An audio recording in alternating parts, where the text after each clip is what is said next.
con los Sí. papás, ¿no? Sí, 19:30 horas. A las 7:30.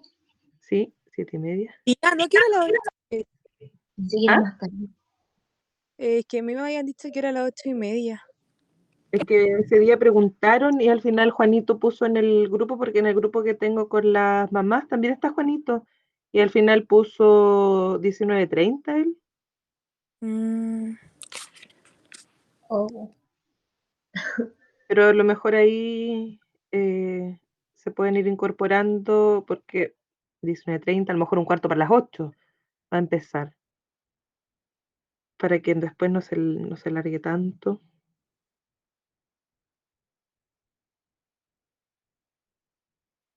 ¿No pueden? ¿Tienen algo que hacer? Bueno, si tienen pre-U esa hora, igual pueden salirse un poquito antes, no les va a afectar una media hora. ¿De qué está hablando, profe? ¿De qué está hablando? Tía, llegué atrasado, no sé de qué está hablando, ¿me puede decir? Efectivamente, Ya. llegué atrasado, profe. Por ahí partamos. Del encuentro con ¿De qué está Cristo, hablando? de la tarde. Ya. Ahí voy a conversar con Juanito, si a lo mejor comenzamos a las 8 mejor, si tienen alguna dificultad para empezar a las 7:30, 19:30. Sí, día, porque voy a estar solo. Si no, porque mi papá va a ir viajando y voy a estar solito.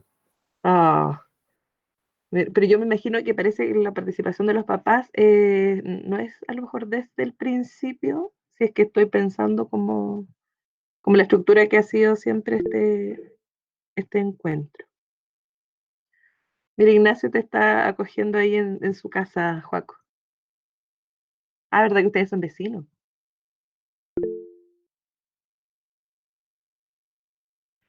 Ya niños, ahí han llegado un poquito más. Le queda súper lejos.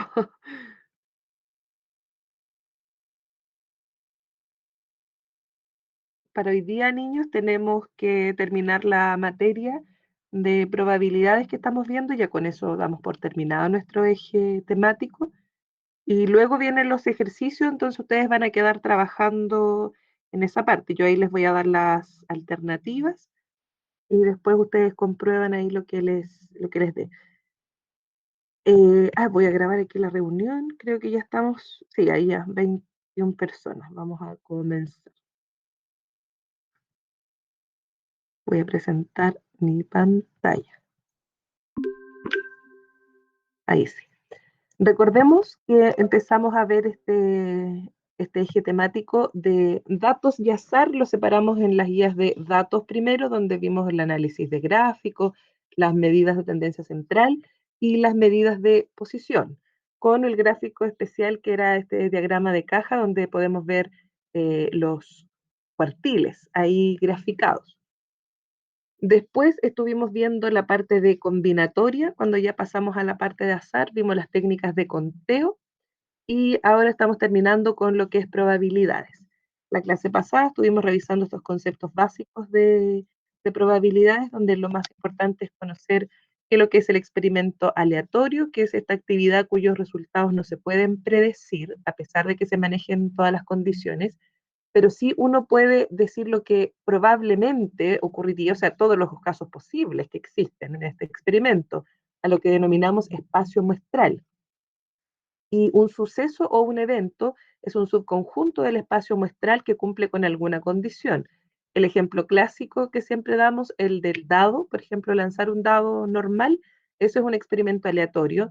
El espacio muestral sería 1, 2, 3, 4, 5 y 6, que es lo que podríamos obtener en ese dado, y un evento o suceso podría ser obtener un número par. Y ahí los elementos que me sirven de ese subconjunto serían el 2, el 4 y el 6.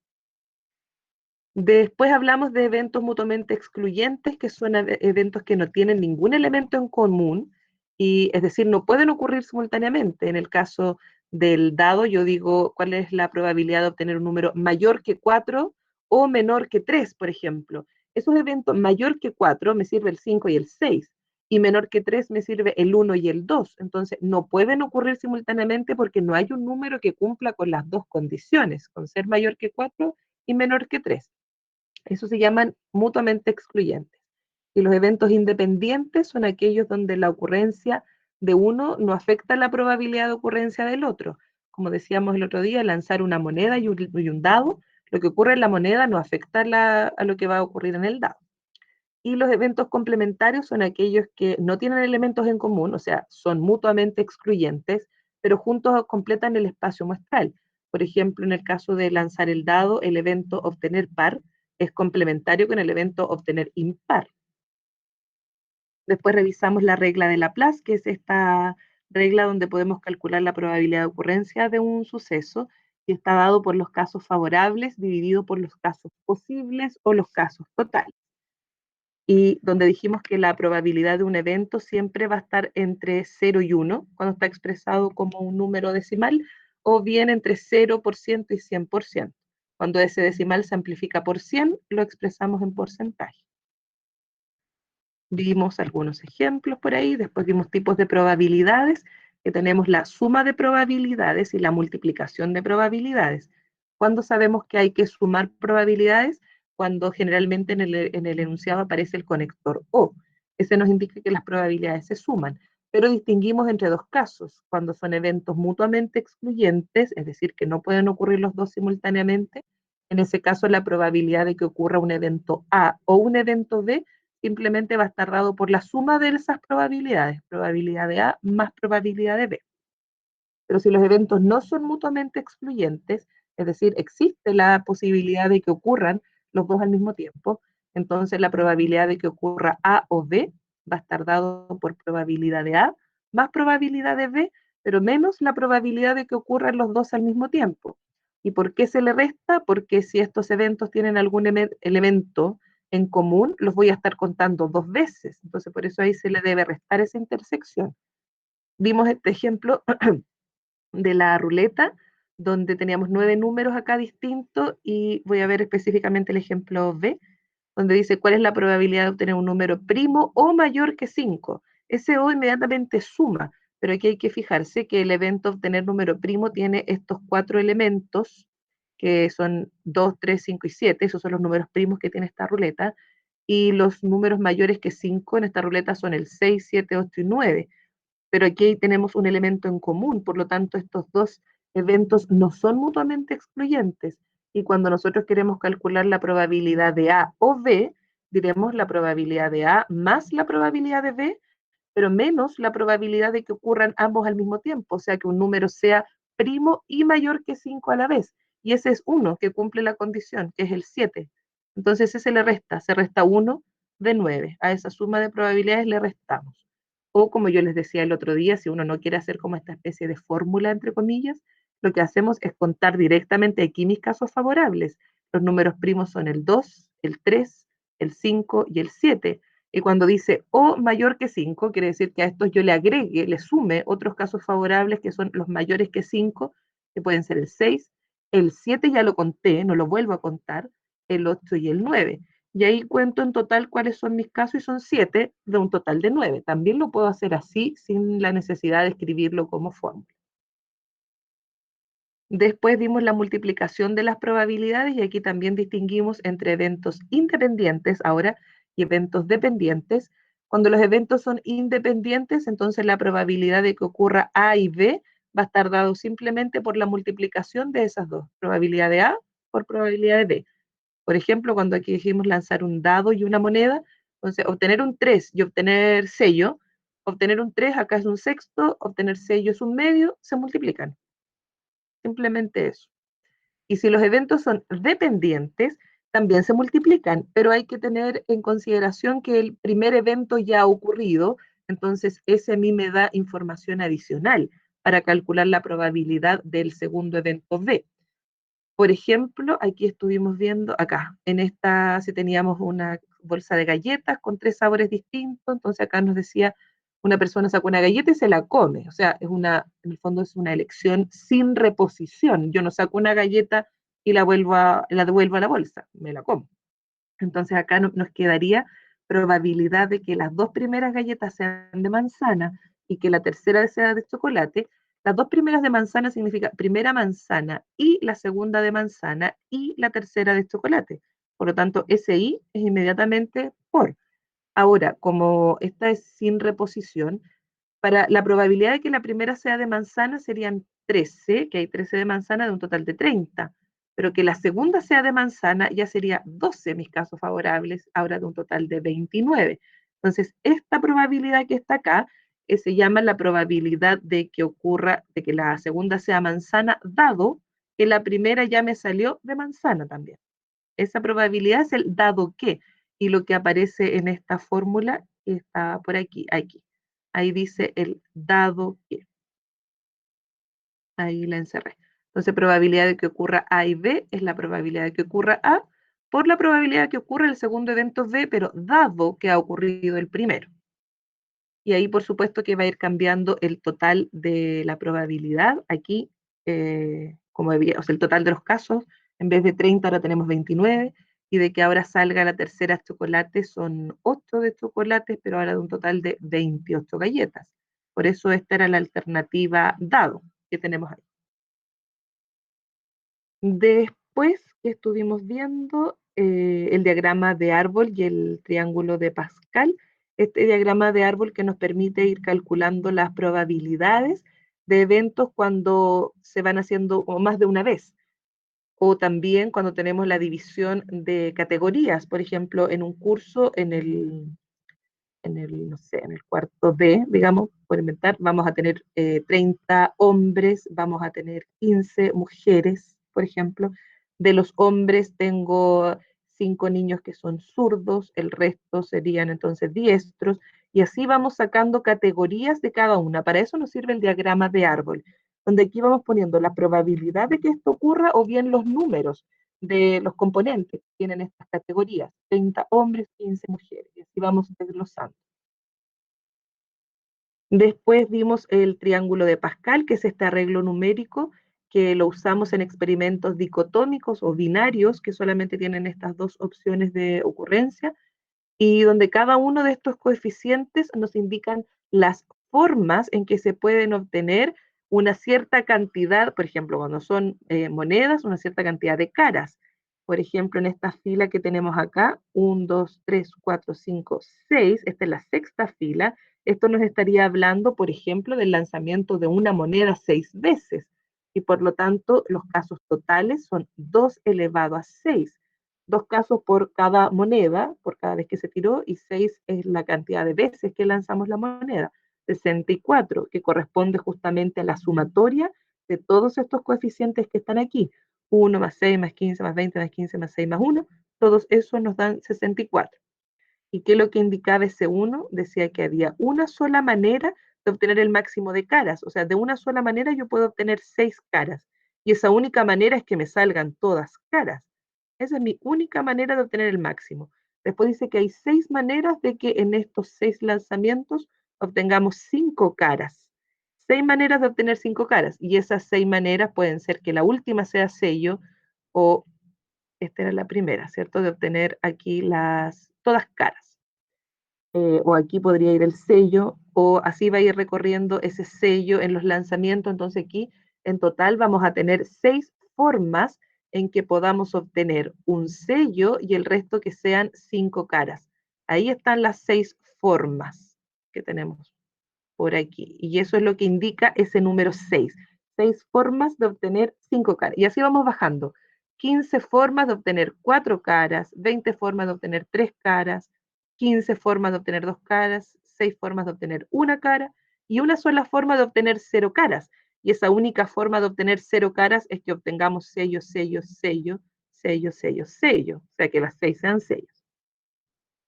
Eso es lo que nos mostraba entonces nuestro triángulo de Pascal. Y ahora nos corresponde hablar de la probabilidad condicionada y con esto ya vamos a terminar. Probabilidad condicionada se refiere a la probabilidad de que ocurra un evento A, dado que ocurrió otro evento B, y se denota como probabilidad de A dado que ocurrió el evento B. Para que tenga sentido es necesario que los eventos sean dependientes, ya que si son independientes, entonces la ocurrencia de B no influye a la ocurrencia de A. por lo tanto, la probabilidad de A, dado que ha ocurrido un evento B, sería la misma que la probabilidad de A. Por ejemplo, en el caso de la moneda y del dado, yo digo, ¿cuál es la probabilidad que si lanzo un dado y una moneda, me salga un 6 en el dado, dado que salió cara en la moneda? O sea, lo que ocurrió en la moneda no le va a influir nada al dado, por lo tanto, en este caso no tiene sentido hablar de la probabilidad condicionada en esos casos. La probabilidad condicionada es cuando los eventos son dependientes y la probabilidad de ocurrencia de uno afecta en la probabilidad de ocurrencia del otro. La fórmula que usamos para la probabilidad condicionada es la que tenemos por aquí. Probabilidad de que ocurra un evento A, dado que ocurrió un evento B, está dado por la probabilidad de A y B, partido por la probabilidad de B. Esa es siempre la estructura, o sea, el dado que siempre queda aquí abajo. Y arriba tenemos la probabilidad de que ocurran ambos, A y B. Y aquí yo puse dos ejemplos. Un ejemplo, el primero, que se puede resolver de dos formas, y puse las dos formas de resolución, y que ojalá la mayoría de los ejercicios pudieran resolverse de esta forma y sin tener que ocupar esta fórmula, porque es bastante simple. Miren, lo voy a hacer de las dos maneras. Dice acá el problema. Un grupo de 25 personas se reunió a comer en un restaurante. 15 de ellos comieron mariscos y el resto comió carne.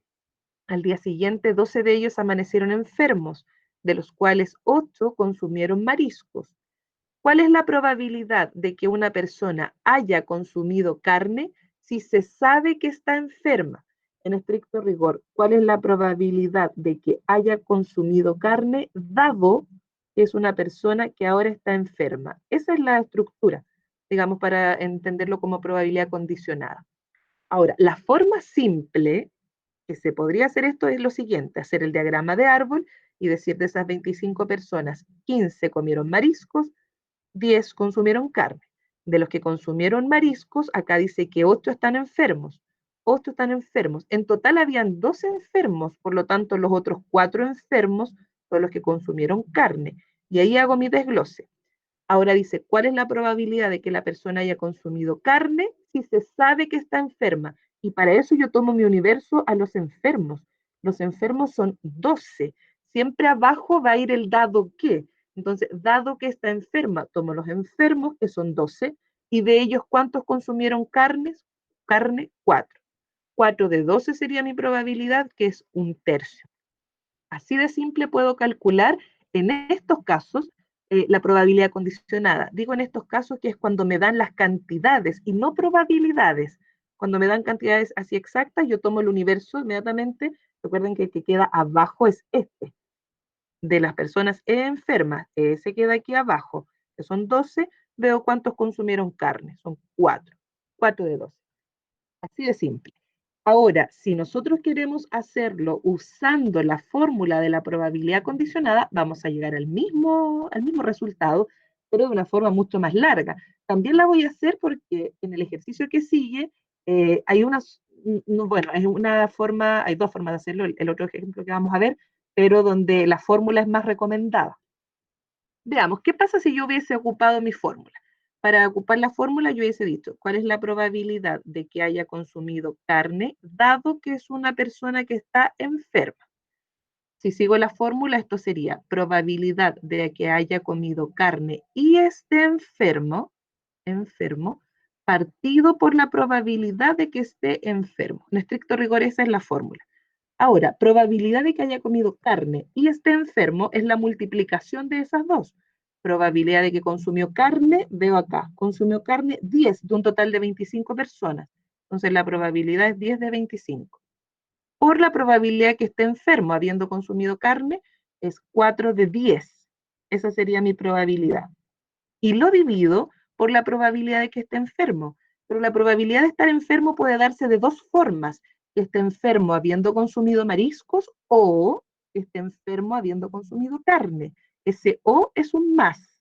Entonces, de que esté enfermo habiendo consumido mariscos significa probabilidad de que haya consumido mariscos, 15 de 25, por la probabilidad de que esté enfermo, que son 8 de un total de 15. Más la probabilidad de que esté enfermo, pero habiendo consumido carne. O sea, que esté enfermo seríamos de que haya consumido carne, 10 de 25, más, por la probabilidad de que esté enfermo, que son 4 de 10. Eso en estricto rigor sería nuestra fórmula. Ahora, por supuesto que podemos hacer varias simplificaciones ahí, 4 de 25.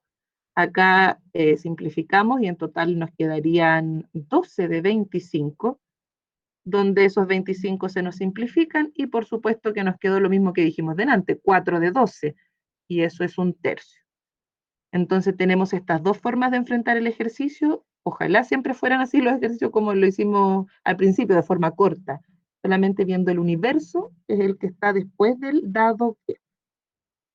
Todo esto que yo escribí está resuelto más abajo, está el paso a paso, incluso está la observación de que es más corto hacerlo como lo hicimos al principio. Pero observen el siguiente ejemplo. Quiero saber si hay alguna duda hasta aquí. Con este ejemplo, ¿se entendió la idea del dado qué? ¿O no? Niños, ¿están por ahí? Se entendió. Gracias, Maite. Bueno, si la Maite dice, yo le creo a la Maite, nadie más me responde por aquí, entonces estaría todo claro. Vamos a ver el segundo ejemplo. Claro. Gracias. Miren el segundo ejemplo, dice, la probabilidad de sufrir una cierta enfermedad es de 1/8. Una persona, digamos, en particular, tenga esta probabilidad de sufrir una enfermedad, 1/8. Cuando una persona padece esta enfermedad, la probabilidad de que los médicos la detecten es de 9/10. Y si no la padece, la probabilidad de que los médicos la detecten, que es lo que se llama falso positivo, es de 1/30. Entonces, si una persona fue al médico y le detectaron la enfermedad, ¿cuál es la probabilidad de que efectivamente la padezca? O sea, esto puede ser así. Ustedes saben, por ejemplo, ahora en el caso del coronavirus, de repente pueden haber algunos test que te indiquen que sí tienes el virus cuando efectivamente no lo tienes. Y eso es lo que se llama el falso positivo. Y eso en este caso es una probabilidad como alta, porque en general cada vez los exámenes están con mayor rigurosidad y es menos probable esa posibilidad de que te detecte una enfermedad no teniéndola. Pero en este caso veamos con los números que acá tenemos. Entonces, si establezcamos cómo sería, voy a abrir la pizarrita mejor porque ahí tengo más espacio. Yo decía, establezcamos cómo sería con la fórmula, con lo que vimos de la fórmula de probabilidad condicionada. Voy a recortar por aquí. Acá, entonces tenemos, la pregunta dice, ¿cuál es la probabilidad de que efectivamente la persona padezca la enfermedad? O sea, ¿cuál es la probabilidad de que está enferma dado que le han detectado esa enfermedad? Esa es la pregunta.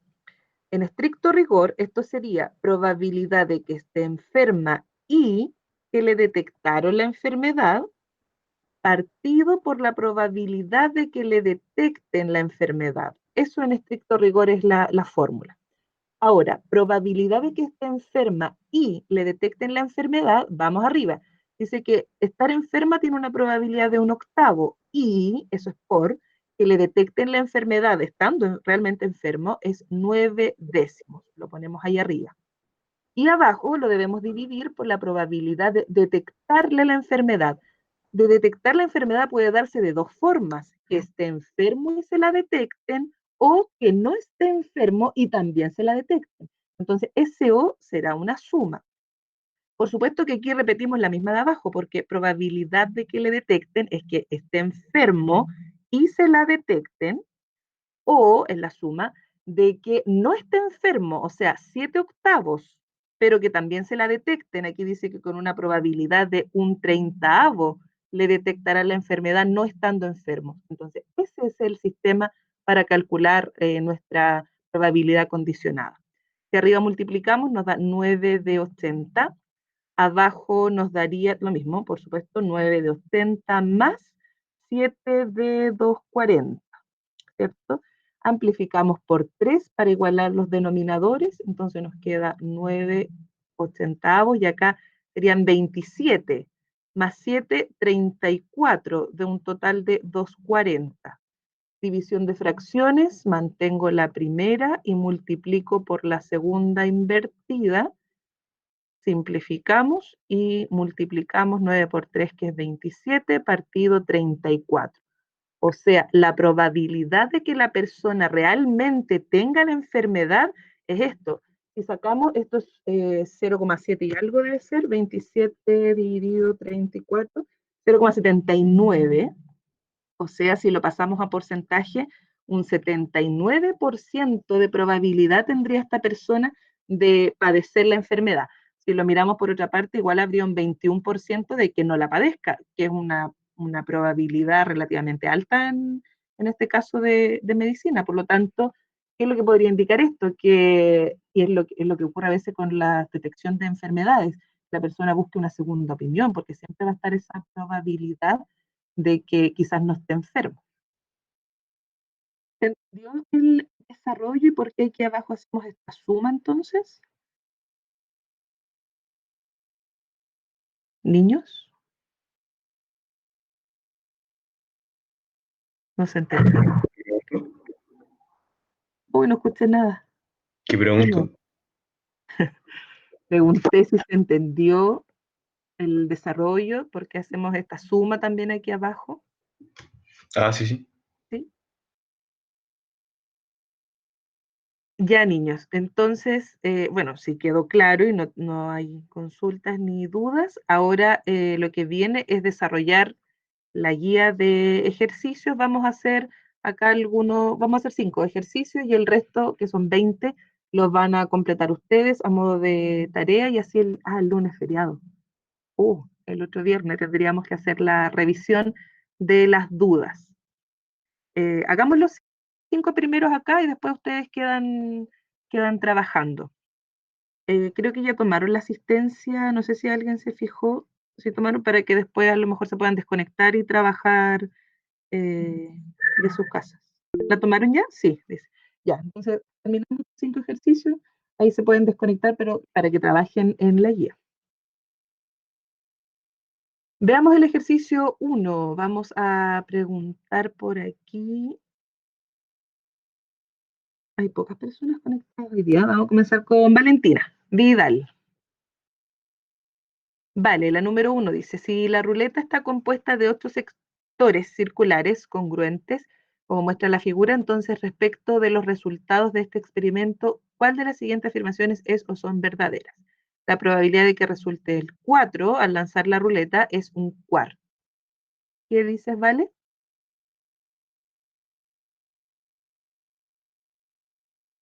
Vale, Vidal, ¿está por ahí? Sí, tía, aquí estoy. Ya vale. La probabilidad de que resulte un 4 al lanzar la ruleta es un cuarto, ¿verdadero o falso? Falso. ¿Cuánto es? Serían 2 de 8. 2 de 8. ¿Y eso simplificado? ¡Ah! Simplificado un cuarto, ¿cierto? ¿Cierto? Sí. Un cuarto, al simplificar por 2 arriba y abajo. Entonces, verdadero. La número 2 dice, la probabilidad de que en 2 lanzamientos consecutivos resulte el 2 en ambos es 2 por 1 octavo. Dice la probabilidad de que los dos resulte, o sea, que los dos lanzamientos me salga un 2, significa que en el primero obtenga un 2 y que en el segundo también obtenga un 2. Por lo tanto, ese I será un por. Entonces, que en el primero te salga un 2, ¿qué probabilidad tienes? 1 octavo. Un octavo. Y que en el segundo lanzamiento te salga un 2 también. 1 octavo. Un octavo. Entonces, eso es 1 partido 16. 8 por 8. 72. 64. 8 por 8. A repasar las tablas, vale. Sí. 8 por 8, 64. Y acá dice 2 por 1 octavo, así que esta sería falsa. Porque acá nos dio un octavo por un octavo. Sí. Ya, y la última, la probabilidad de que en un lanzamiento no resulte un 1, la probabilidad de que no me salga un 1, es igual a la probabilidad de que resulte un 1 o un 3. Entonces, habría que calcularlas cada una por separado y ver si dan lo mismo. ¿Cuál es la probabilidad de que no me salga un 1? Que no le salga un 1. 5 octavos. 5 octavos, ¿cierto? Porque hay 3 1. Entonces, este es el evento contrario. Lo que dijimos antes es la diferencia. Hay 5 en los casos que no me sirven, 5 octavos. Y la probabilidad de que me salga 1 o 3, Que le salga 1 3. 5 octavos. 5 octavos también, porque que me salga un 1 es 3 octavos, porque hay 3 1. Y ese O es un más. Que me salga un 3, hay 2 3. 2 octavos, por lo tanto es 5 octavos. Así que las probabilidades efectivamente son iguales.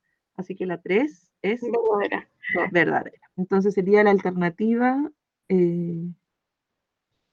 la 1 y la 3 verdadera sería la C. Ahí está. Gracias, Vale. Gracias a usted. Eso tenemos entonces en el ejercicio 2. Hicimos acá de aplicando multiplicación de probabilidades y también suma de probabilidades. Veamos la siguiente. La número 2. Le preguntamos a Tabata. Perdón, ¿quién me había dicho? Joaco. Joaco quiere hacer el 2. Ya, Joaco. Sí. Gracias, Joaco. Joaco siempre quiere participar. Ya, Joaco, dice, al seleccionar al azar las letras de la palabra amor, ¿cuál es la probabilidad de escoger esta palabra?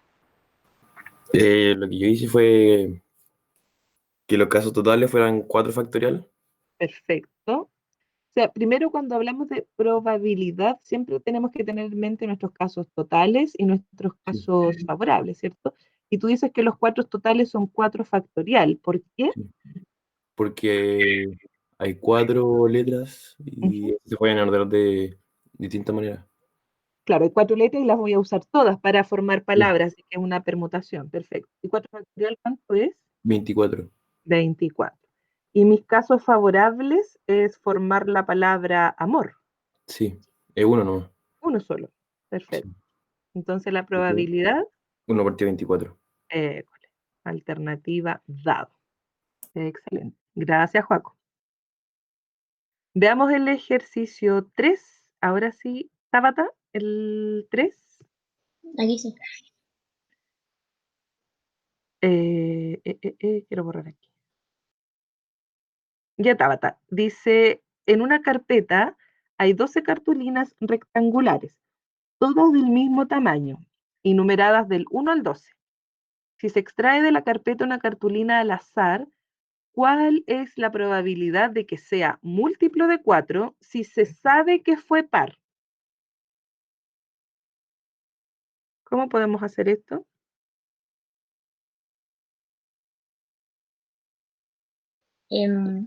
Con la condicionada, ¿no? Condicionada, ¿cierto?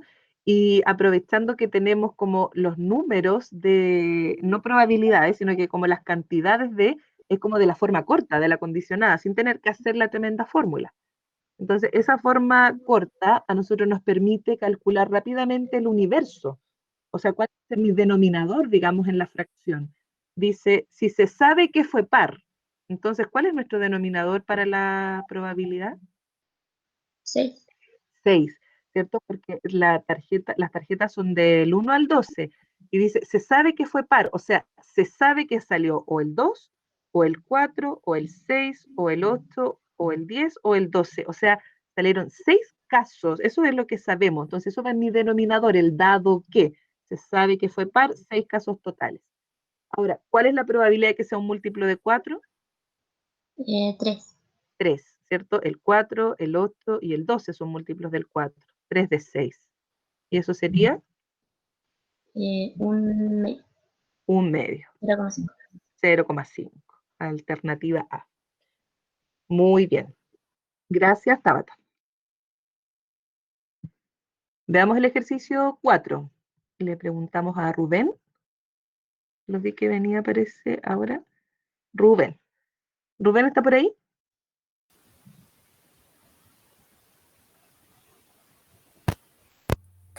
Aquí. Ahí está. Ya, Rubén. Aquí, la número 4.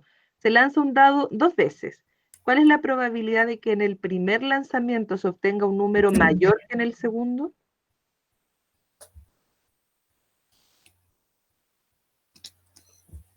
Eu-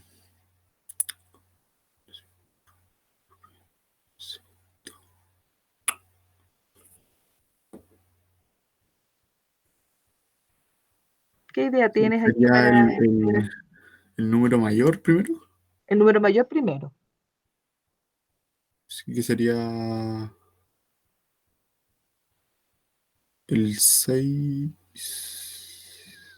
Ya, que al principio te salga el 6, pero combinados con ¿cuánto? O sea, ¿cuántas combinaciones podrían servirte?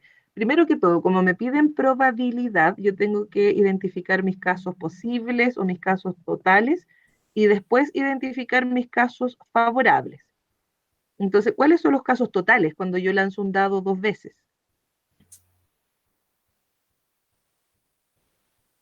Y 12, ¿cuál? 12 o 36. No sé. 12 o 36, a ver cuál de los dos. 36.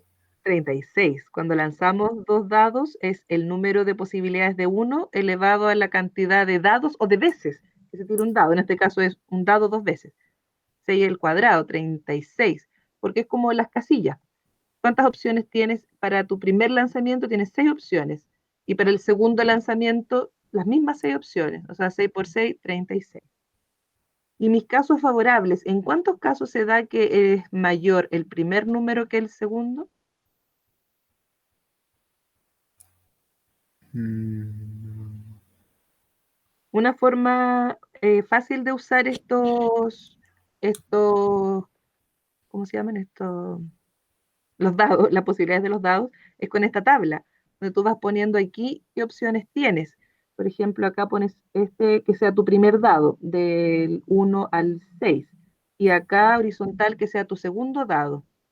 Entonces, si vas recorriendo las posibilidades y puedes decir, me sirve el caso 1-1, se está cumpliendo que el primero sea mayor que el segundo.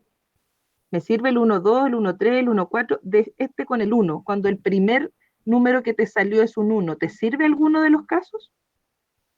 eh, sí. ¿Cuál te sirve aquí cuando el primer dado arrojó un 1? ¿Qué tendría que salir en el segundo dado para que se cumpla que el primero es mayor que el segundo? El 2, el 3, el 4, el 5 y 6. Pero ahí estaría siendo mayor el segundo que el primero. Ah, ya. Entonces ninguno. Ninguno. Con el 1, cuando en el primer dado aparece un 1, no me sirve ninguno de los casos. Entonces aquí descarto. Ahora, si en el primer dado te salió un 2, ¿qué El caso 1. te sirve? El 2 con el 1. Ese caso te sirve. ¿Y te sirve el 2-2? Ya no. Ya no. Desde ahí en adelante no te sirve ninguno, porque el 2 no va a ser mayor que los otros. Con el 3, y así vas recorriendo. Entonces, ¿qué podrías decirme con el 3? ¿Cuántos casos te sirven? 2, 2. El 3-1 y el 3-2. Y con el 4 3, me sirven 3. Y con el 5 4, me sirven 4 casos. Y con el 6 5. me sirven 5. Entonces, ¿cuántos son mis casos favorables entonces? 15 de 36. 15 son los casos favorables, ¿cierto? Los tics que marcamos acá, de un total de 36. Esa sería la probabilidad de que en el primer dado salga un número mayor que en el segundo. ¿Y dónde estaría la alternativa? El... La A. Alternativa A, ¿cierto? Porque está simplificada por 3, arriba y abajo. Eso sería. Gracias, Rubén. Veamos entonces la siguiente, número 5, le preguntamos, Paula Novoa. Número 5 dice, en un corral hay 40 aves, entre gallos y gallinas. El plumaje de estas aves es blanco o café, siendo 4 gallos y 14 gallinas de plumaje blanco. Si de este corral se saca un ave al azar, se puede determinar la probabilidad de que ésta sea un gallo de plumaje café si se sabe que las gallinas que hay en el corral son 34 y las aves de plumaje son 22. Paula, ¿cómo hacemos este ejercicio? No sé. Pero te voy a dar una pista. Tenemos 40 aves. 40 aves. Y esas aves se dividen entre gallos y gallinas, por lo tanto aquí nos sirve el diagrama de árbol. Gallos y gallinas. Ahora, cada una de esos gallos y gallinas también se dividen según su plumaje, entonces para eso nos sirve este diagrama. Seguimos trabajando. Tenemos gallos de plumaje blanco y de plumaje café, y lo mismo con las gallinas, de plumaje blanco y plumaje café. Y nos dice en el enunciado que hay 4 gallos y 14 gallinas de plumaje blanco. Entonces aquí tenemos 4 gallos y 14 gallinas con ese color de plumaje. Solo eso dice el enunciado. Ahora, queremos saber la probabilidad de que si escojo una ave de estas 40, que sea un gallo de plumaje café. Entonces, para eso necesito esta cantidad, los gallos de plumaje café, para poder responder al problema. Entonces, ahora veo con qué información lo podríamos obtener. Con la 1, las gallinas que hay en el corral son 34. Es que eso ya lo sé. ¿O no? ¿Sabemos que son 34 Al gallinas? no. No. Entonces, ese dato que sean 34 gallinas, ¿qué te permite completar aquí? En este diagrama de árbol. Saber la cantidad de cafés, gallinas cafés. Ya, ¿cuántas serían?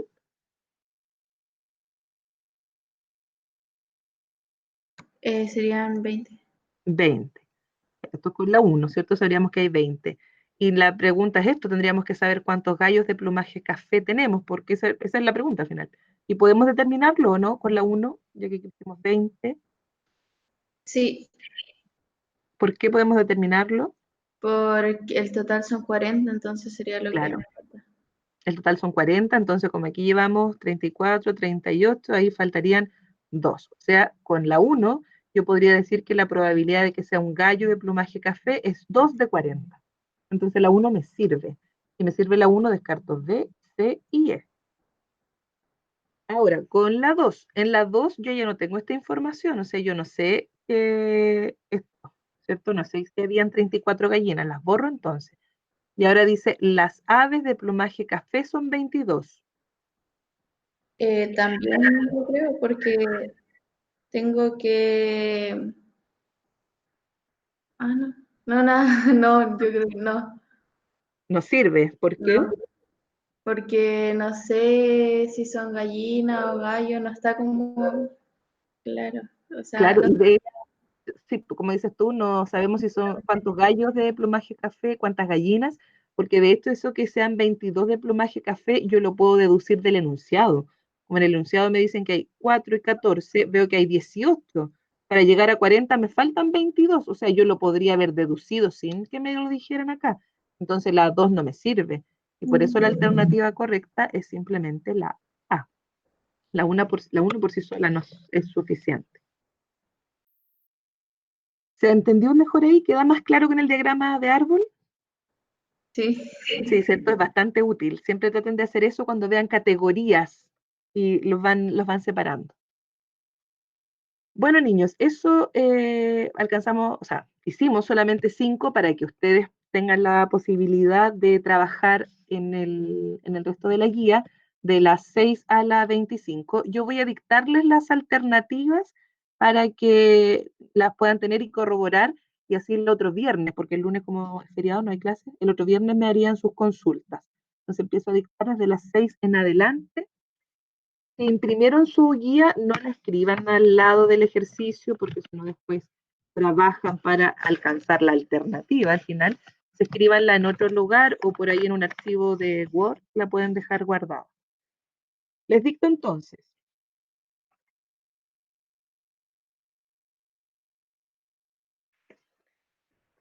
Número 6, tenemos bueno. 6, bueno. 7, bueno. 8, bueno. 9, dado. 10, 11, 12, bueno. 13 dado, 14 bueno, 15 bueno, 16 dado, 17 C, 18 dado, 19 E, 20 C,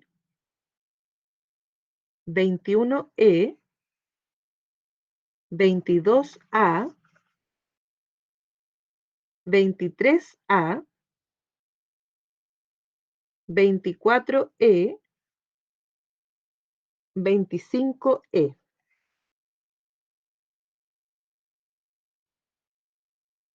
Eso, niños. Entonces, espero sus dudas para el otro viernes. Trabajenla ahora, todavía les quedan algunos minutos, 35 minutos para que puedan ustedes terminar la guía y no dejarla de tarea. Eso, niños. No sé si hay alguna duda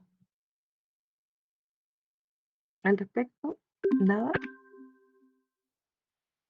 Ya, nos vemos entonces. Se pueden desconectar si ya tomaron la asistencia, no hay problema. Que estén bien, niños. Chao, Chao, chao. profe. Chao. Adiós. Todo bien, Adiós. que esté bien. Chao, chao, igual ustedes. Chao, tía, cuídese.